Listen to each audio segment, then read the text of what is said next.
Olá, vamos falar sobre mais dois estresses, né? A salinidade e o estresse térmico. Vamos falar inicialmente da salinidade. E nós queremos dizer que essa salinidade que nós estamos falando é a respeito da utilização de água de elevada condutividade elétrica ou de qualidade inferior. Então, o estresse salino, né, ocorrência em 320 milhões de hectares de terra, 50 milhões de hectares de culturas e pastagens, ao aumento anual de 10%, 50% de toda a área irrigada sofre com sal e 20% das terras agricultáveis sofrem com sal. Tá? Nós vamos tratar aqui especificamente os efeitos do sal na planta, seja ele oriundo da água de irrigação ou do sal que já está no solo. A causa principal do estresse salino é a irrigação com água salina. Por meio do intemperismo de rochas primárias, né, de minerais primários das rochas, esses sais são disponibilizados. Pode ser também por ocasião do lençol freático elevado, em locais onde a precipitação ela não supera a evaporação. Note que aí numa equação aí, não equação, mas uma relação de precipitação e evaporação 0,75%, significa dizer que a evaporação está maior do que a precipitação. E os principais sais são os cloretos e sulfatos de cálcio, magnésio, sódio e potássio. Então, a mensuração da salinidade. A mensuração da qualidade da água por sólidos totais dissolvidos. Note que a água de irrigação é diferente da solução do solo. Principalmente pela condutividade elétrica da água ou potencial osmótico. A água pura é mau condutor de eletricidade. Então, à medida que aumenta a condutividade elétrica, é porque tem elementos minerais. Então, se nós pensarmos no rio, da nascente até a foz, a gente observa que passa por diferentes tipos de solo e muitas vezes com níveis de salinidade de minerais diferenciados e pode acarretar em salinidade diferente para esse rio. Então, se pegar a nascente do Rio Colorado, tem em torno de 50 mg por litro de sal, e a 2.000 km de distância na Califórnia, 900 mg por litro de sal. Certamente, se nós analisarmos o Rio São Francisco próximo à nascente, alguns quilômetros após a nascente, o nível de salinidade vai ser bem diferente de alguns quilômetros antes da foz. E plantas glicófitas, né? As plantas halófitas são as plantas que toleram a salinidade, enquanto as plantas glicófitas são plantas que não toleram a salinidade, são plantas sensíveis à salinidade, tá? Observe aí o potencial osmótico da água do mar e da água de irrigação, né, uma diferença muito grande, e o miligrama de sal por litro, uma diferença muito grande. Então, essa classificação de salinidade, gente, de planta tolerante à salinidade ou não, ela é uma classificação que você pode encontrar diferença entre diferentes artigos, entre muitos autores. Nós pegamos aqui uma classificação que é bem coerente, né, e nos dá uma boa ideia a respeito das culturas que nós temos contato constantemente. Então, plantas tolerantes à salinidade, que toleram em torno de 12 decicímeros por metro linear. Algodoeiro, beterraba, carvalho, canola, alecrim, tamareira. Moderadamente tolerante, 8 decicímetros por metro linear. Aveia, brócolis, couve, sorgo, acácia, soja, azevém. Moderadamente sensível, que tolera até 4 decicímetros por metro linear. Soja, ervilha, arroz, milho, alface, tomate. Observe que a mesma espécie pode estar em diferentes níveis, porque a mesma espécie possui materiais diferentes, né? Produzido, melhorado geneticamente por empresas diferentes. Sensível à salinidade, que tolera, né, até um máximo de 2 decicímetros por metro linear, que é a batata, a cebola, o pinheiro, feijoeiro, a cenoura e outras espécies. Então, nós fizemos um experimento aqui, né? O crescimento de plantas de eucalipto irrigadas com água salina. Então, você observa aqui, ó, nesse tipo de trabalho, a biomassa aí logo na primeira coluna de variáveis, né? Observe a biomassa. Essas plantas de eucalipto foram irrigadas com água 0 decicímetros. É a testemunha, né? 2, 4, 6 e 8 são as plantas irrigadas com água salina. Você observa aí, ó, nessa figura que a biomassa, a planta testemunha que é irrigada com água de condutividade elétrica 0, tem uma biomassa de 41,1 grama.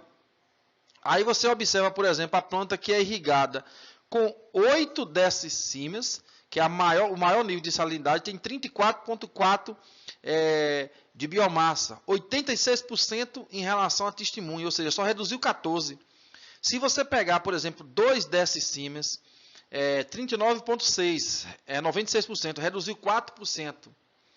Se você pegar aí, por exemplo, 4 decímeas, 37,9%. 92% em relação a testemunho, ou seja, reduziu somente 8%, ou seja, reduziu menos de 10%. Então, quando a gente fala que uma planta ela é sensível à salinidade, ela reduz 10% do seu crescimento naquele nível de salinidade. Observe que com 4 decímeas, o eucalipto não reduziu nem 10% ainda. Nesse caso, ele toleraria entre 4 e 6. Entre 4 e 6. E se a gente olhar no slide anterior, essa classificação bate. Tá? Essa classificação bate. Então, a redução de 10% do crescimento ocorre apenas com condutividade elétrica em torno de 4, né? Próximo de 4, um pouquinho mais. O Eucalyptus urophylla seria moderadamente sensível, tá? À salinidade. Então, altas concentrações de sais no solo causam redução do potencial osmótico e hídrico, alteração no balanço hídrico das plantas, efeito similar ao déficit hídrico. Por quê? Porque imagine que tem muito sal, o potencial osmótico decresce e o potencial hídrico também. Então, é como se tem muita água, mas essa água está com potencial hídrico baixo. Muitas vezes a planta pode não retirar essa água, não conseguir retirar essa água. E não conseguindo retirar essa água, a planta sofre com déficit hídrico. Além disso, o sal, além de ter um efeito de déficit hídrico, tem um efeito tóxico do sal. O efeito tóxico do sódio, do cloro ou do sulfato. Então, geralmente, as concentrações de sais no citosol das plantas deve variar aí em torno se nós pensarmos em determinados nutrientes, de potássio está na concentração de 100 a 200 milimol, de sódio de 1 a 10 milimol. Uma razão anormal em relação a essa, aumentando o sódio e reduzindo o potássio, causa uma inativação de enzimas ou inibição da síntese de proteínas. Se nós pensarmos aí nos 3 efeitos primários da salinidade, inibição da absorção de água, efeito tóxico do sal e alteração no balanço nutricional. Quais são os principais nutrientes que são afetados? Quais são os principais nutrientes que são afetados na planta em termos de salinidade? Potássio é o primeiro. Cálcio, magnésio, nitrogênio, cloro e sódio. Então, a inibição da absorção aliada à alta concentração de sódio reduz a solubilidade desses micronutrientes. Se reduz a solubilidade desses micronutrientes, eles podem estar numa condição de não solúvel em quantidade suficiente para causar efeito tóxico. Devido à semelhança química, o cádmio pode ser absorvido no lugar do zinco e o arsênio no lugar do fósforo, e isso causa toxidez para a planta. Por que devido à semelhança química? Porque muitas vezes o sódio ele causa um desequilíbrio na membrana, uma desestabilização da membrana, a ponto de o que é semelhante a planta não conseguir diferenciar. Então, se nós pensarmos na absorção de potássio, existe um sistema de absorção de alta afinidade, um SYMPORT, numa concentração externa menor que 1 milimol. Existe um sistema de baixa afinidade, né, que atua numa concentração maior, é um tipo canal iônico. Note que o sistema de alta afinidade reconhece o pouco potássio que tem, o de baixa afinidade não reconhece o pouco. O que eu preciso dizer para vocês é que à medida que o sal é sódio, por exemplo, NaCl, que o sódio faz parte do sal que está na água de irrigação, ou está presente no solo, esse sódio ele desestabiliza a membrana. Ele afeta tanto a absorção de potássio pelo sistema de alta afinidade quanto pelo sistema de baixa afinidade. E aí uma razão anormal de sódio e potássio pode estar na faixa de 1,2 a 2,5. Ou seja, note que o potássio que deveria estar na concentração maior no citosol, dentro da célula, está menos do que o sódio. A ponto que o sódio ele substitui algumas funções do potássio, mas não a maioria. Por que não substitui a maioria? Senão o sódio seria um elemento essencial. Um dos critérios de essencialidade é esse, né? Sem aquele elemento a planta não completa o ciclo. Então o sódio não substitui o potássio. Além disso, é um desnaturante muito mais potente. Uma concentração normal é em torno de 0,6, ou seja, tem bem menos sódio do que potássio. Então, note que essa relação sódio-potássio é um importante indicador de tolerância. Por quê? Se a planta está submetida à salinidade e a pessoa analisa lá na folha a relação sódio e potássio, você observa que essa relação está baixa, menor que 0,6, significa que de alguma forma a planta não está acumulando sódio. Seja evitando absorver ou seja eliminando depois que absorve. Então, note que a planta que tem uma baixa relação sódio e potássio numa condição de salinidade é uma planta que tolera a salinidade. O contrário não pode ser dito. Ou seja, se tem baixa relação é tolerante, mas se tem alta relação não pode dizer que é sensível, porque ela pode ter uma alta relação e ainda tolerar. Então, em que o potássio é importante para a planta, né? Se a gente pensar na deficiência de potássio, ocorre redução do crescimento, porque o potássio ele ativa a protoATPase de extensibilidade da parede celular. É importante na pressão de turgescência, no acúmulo no vacúolo. O potássio também é importante na fotossíntese, que faz o balanço de cargas nos tilacoides. É importante na regulação estomática. Ele é importante também no metabolismo, ativador de mais de 60 enzimas, dentre elas a sinase do piruvato e a sintase do amido. Então vamos falar de mecanismo de tolerância, né? Mecanismo de tolerância à salinidade. Mecanismo que impede a absorção. Então, mecanismo que impede a absorção do sódio, por exemplo, tá? Do sal, que o sal não entre. Pode ter um mecanismo que impeça a entrada lá na estria de Caspary. Ou então um mecanismo de expelir o sal, né? Algumas glândulas que podem expelir o sal. Glândulas de sal na superfície da folha. A planta pode realizar ajustamento osmótico e esse sal já ser utilizado no ajustamento osmótico. Pode compartimentalizar esse sal, mandando ele para o vacúolo até determinada quantidade, né? Nós temos aqui um experimento nosso, realizado com eucalipto, né, submetido à salinidade. Observe que as plantas de eucalipto foram irrigadas com água de diferente condutividade elétrica. De 0, né, a testemunha, que não teve sal na água, até 8 decímetros, né? Então, observe aí, ó, que à medida que aumenta a salinidade da água de irrigação, reduz o número de folhas.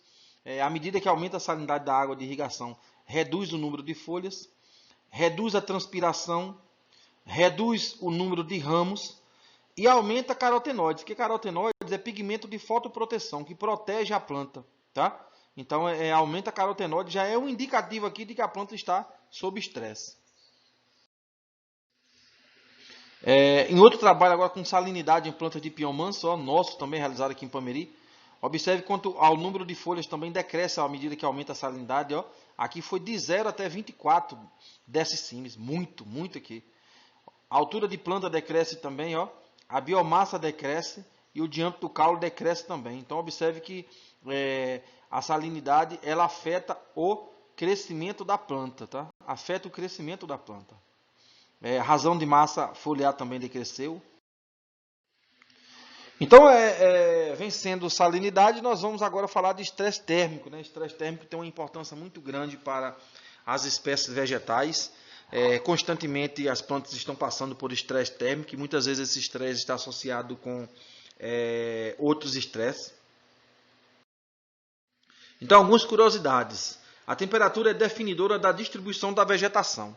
Ou seja, a água ela é definidora da distribuição da vegetação. De forma que você vê que em ambientes que tem muita água disponível, muita precipitação, as plantas são maiores. Né? As plantas são maiores, nós chegamos a encontrar espécies arbóreas. Enquanto em locais em que a precipitação é muito limitada, são raras as espécies arbóreas e encontramos muitas espécies herbáceas e às vezes até arbustos, né? Espécies arbustivas, mas árvores em menor quantidade. A temperatura também é uma definidora da vegetação. A temperatura define, por exemplo, as espécies que vão prevalecer em determinado ambiente de alta temperatura e as espécies que vão prevalecer em determinado ambiente de baixa temperatura. Tanto que muitas plantas de clima tropical não são encontradas em ambiente de clima temperado e vice-versa. As plantas cultivadas não toleram temperaturas inferiores a menos 5 graus. A amplitude térmica máxima de plantas cultivadas é 10 graus. Essa é a máxima não tolerada, mas a recomendada. Né?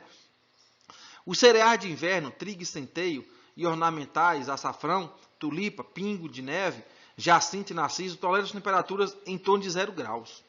Os líquens podem fotossintetizar a menos 40 graus.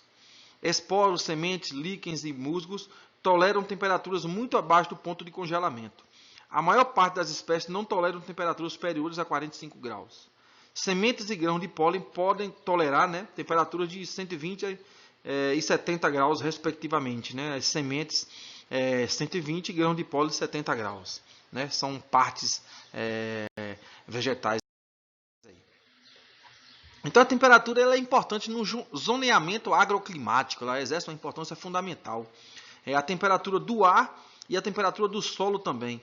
Então o calor específico da areia é menor do que o calor específico da argila, que é menor do que o calor específico da matéria orgânica. E note que o calor específico da areia e da argila é semelhante ao calor específico do ar, só que são bem menores do que o calor específico da água.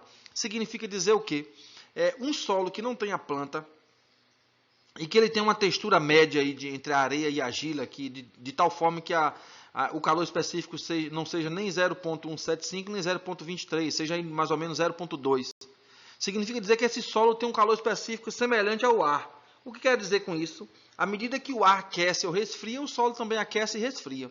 No entanto, se esse solo estiver hidratado, se esse solo estiver com água, o que ocorre na atmosfera de variação da temperatura não ocorre na mesma magnitude no solo. E se esse solo estiver com água e quando tiver matéria orgânica, mais protegido da variação de temperatura do ar, ele estará.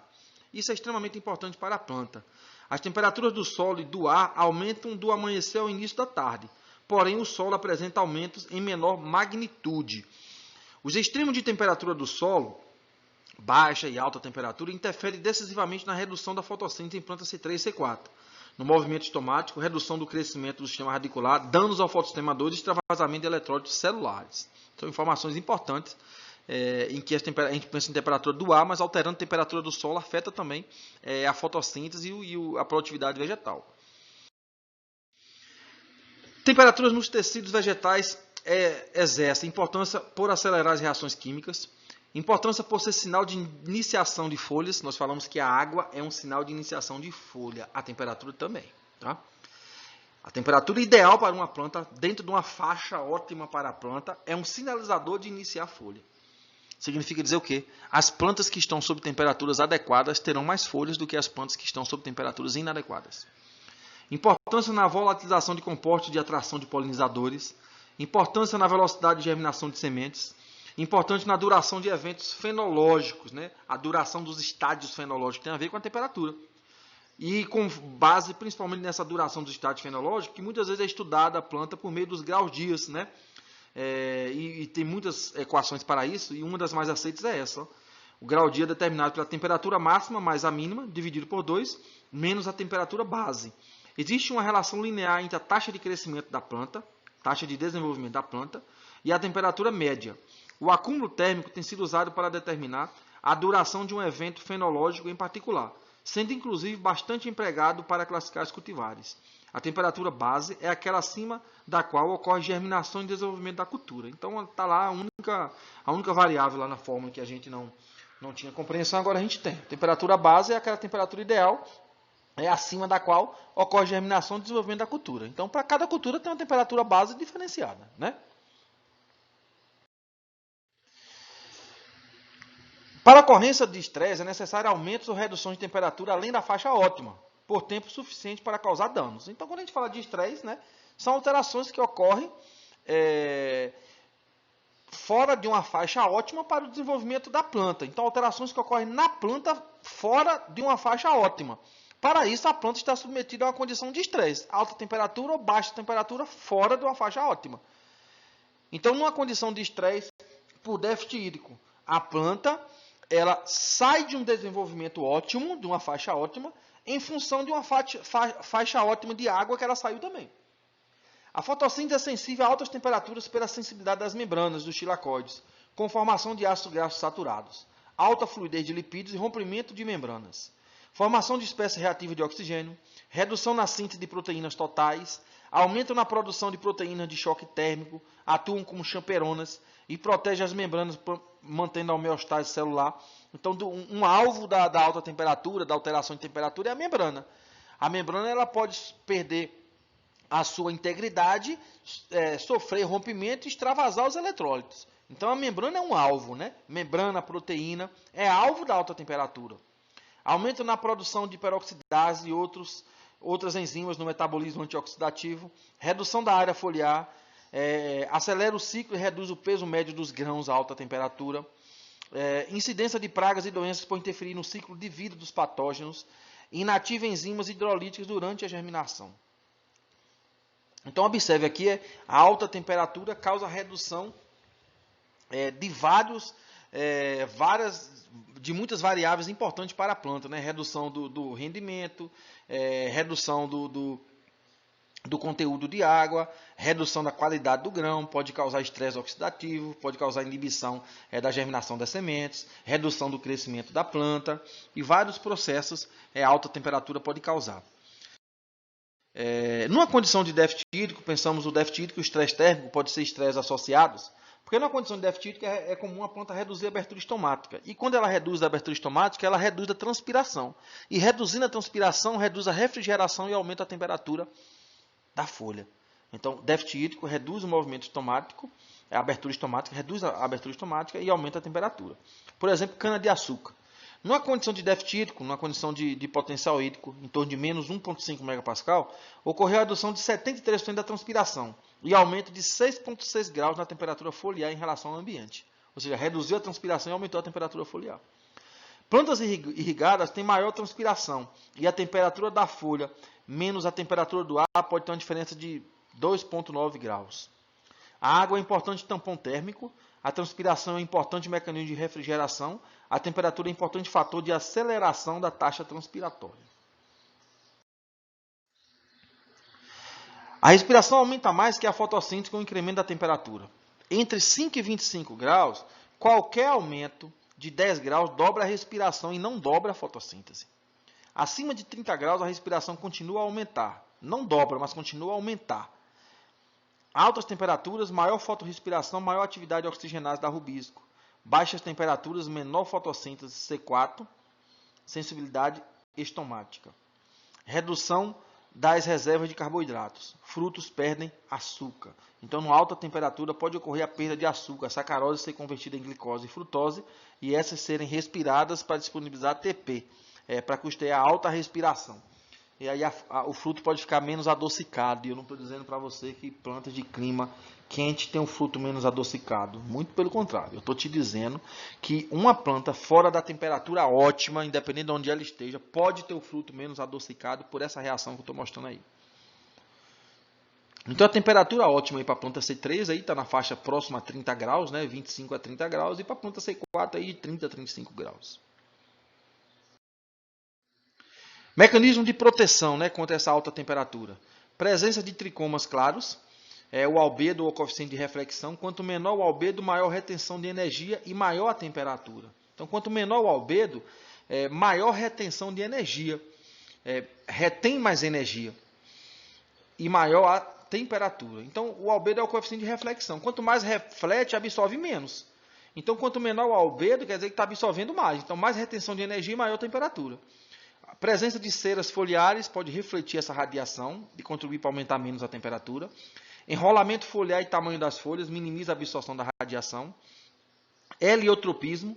O heliotropismo é o movimento foliar ao longo do dia. A folha se movimenta ao longo do dia. É comum verificar isso em soja, em cafeeiro, em feijoeiro, em leucena. No dia heliotropismo, o movimento foliar permite uma incidência perpendicular da radiação solar, enquanto no paraheliotropismo a incidência é paralela e pode minimizar de 20 a 30% da incidência de energia na folha e promover variações de 1 a 10 graus em relação às folhas estacionárias. Ou seja, no paraheliotropismo a planta minimiza a absorção de radiação solar, ela minimiza. No dia heliotropismo ela maximiza. Então, no caso dela minimizar, observe que ela consegue minimizar de 20 a 30% a incidência da radiação, ou seja, quanto chega de radiação na superfície da folha, e isso pode alterar a temperatura da folha em até 10 graus. Nós vimos já para a cana-de-açúcar ali uma redução de 6,6. Proteínas de choque térmico podem ser produzidas, né, e promovem uma homeostase de membranas e proteínas, protege as membranas e proteínas. E alguns osmoprotetores, proteína, glicina, betaína, trealose, etc., que são protetores osmóticos que protegem as membranas e as proteínas. E aqui vocês podem ver algumas adaptações a alta temperatura, né, ao estresse de alta temperatura. Então está aí a defesa antioxidante, a expressão de algumas proteínas e vários outros mecanismos, orientação foliar. Então, observe aqui uma ilustração que mostra todo o caminho aí da alta temperatura até o desenvolvimento da tolerância. Então, a produção de alta temperatura que pode resultar no estresse oxidativo, né, causar distúrbios aí, problemas em enzimas, em proteínas, e aí ativação de genes de resposta ao estresse, pode já superexpressar algumas enzimas do sistema antioxidante que elimina compostos reativos, compostos tóxicos, compostos que são danosos a membranas e proteínas, e aí pode ocorrer o desenvolvimento de espécies de plantas tolerantes. Tá? Então, temperatura letal para algumas espécies. Tabaco selvagem, 49 a 51 graus com 10 minutos de exposição. Milho, 49 a 51 graus, 10 minutos de exposição. Laranja azeda, é azeda mesmo, por isso que aguenta aí tanto. 50,5 graus, 15 a 30 minutos de exposição. Pólen de pinheiro vermelho, 70 graus, 60 minutos de exposição. Semente de alfafa, 120 graus, 30 minutos de exposição.